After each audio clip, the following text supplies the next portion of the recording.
Apple, as you know, is coming in.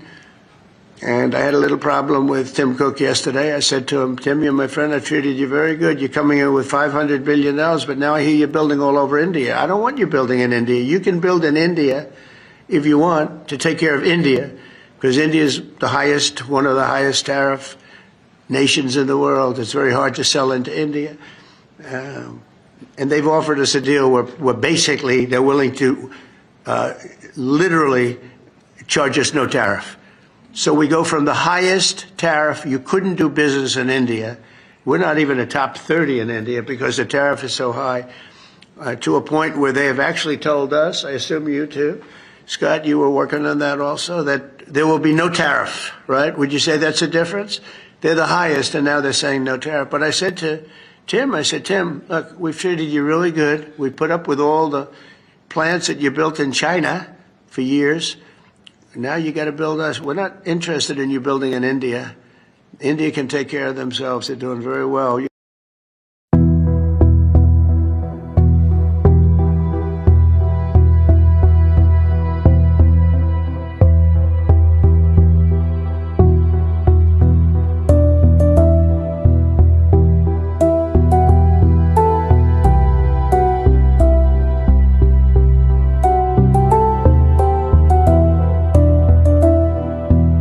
It is more than necessary to ask, were people personally profiting from insider information while people's savings, their retirement accounts, were being torched? Democrats insist Congress investigate President Donald Trump's administration for insider trading after his 90-day retaliatory tariff reprieve announcement. Trump announced every country except China would receive a 90-day delay on the tariffs, with a 10% baseline on the countries subject to the pause. This was a reversal from top aides who had claimed there would be no negotiations. The 90-day pause announcement led to a stock market surge, with the Dow Jones Industrial Average adding 2,962 points. Just before the president's announcement, Trump took to social media to encourage his followers to invest in the stock market. Trump posted, quote, "Be cool," and, quote, "This is a great time to buy," ahead of the tariff pause.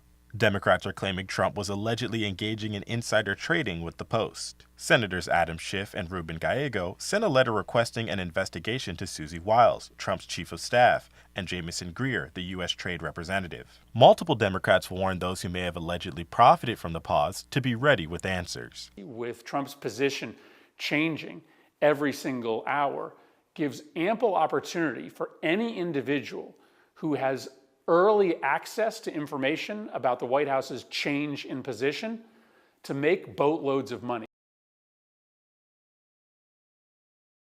With the Chinese. Now, he was sitting with the Chinese, Abhijit.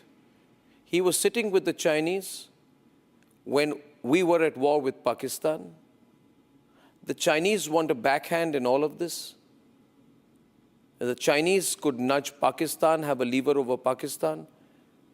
And that, I need to understand, Abhijit, what is the reason why the US changed its position towards Pakistan overnight and started this business of announcing the ceasefire and then hyphenating the relationship between India and Pakistan, almost equalizing the two countries. Could it be a backroom understanding with the Chinese? You see, last year, Arnab, I had said that Donald Trump will be able to become president only if he kisses the ring of the deep state. And it looks like that's precisely what's happened, because you can see that his policy is now going back to the old days of the US unconditionally supporting Pakistan and pulling Pakistan back from the brink whenever it's about to go under.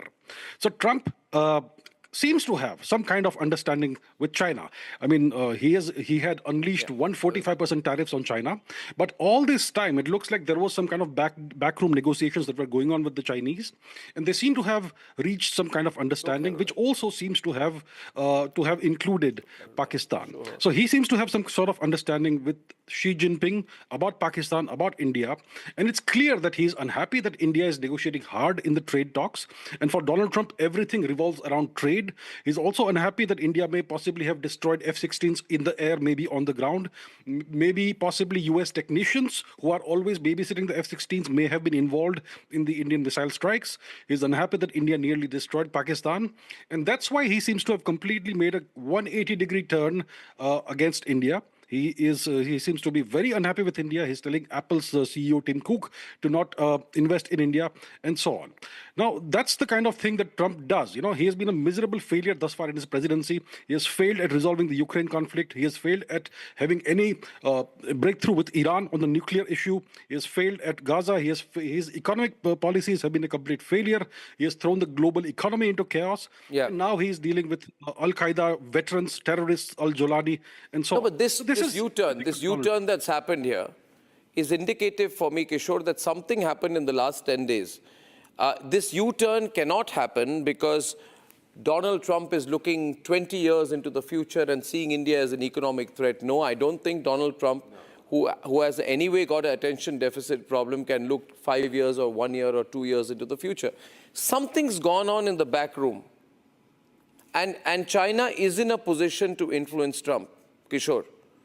He wants a deal with China. China is not backing off. China is very much in a position to use any lever on Trump.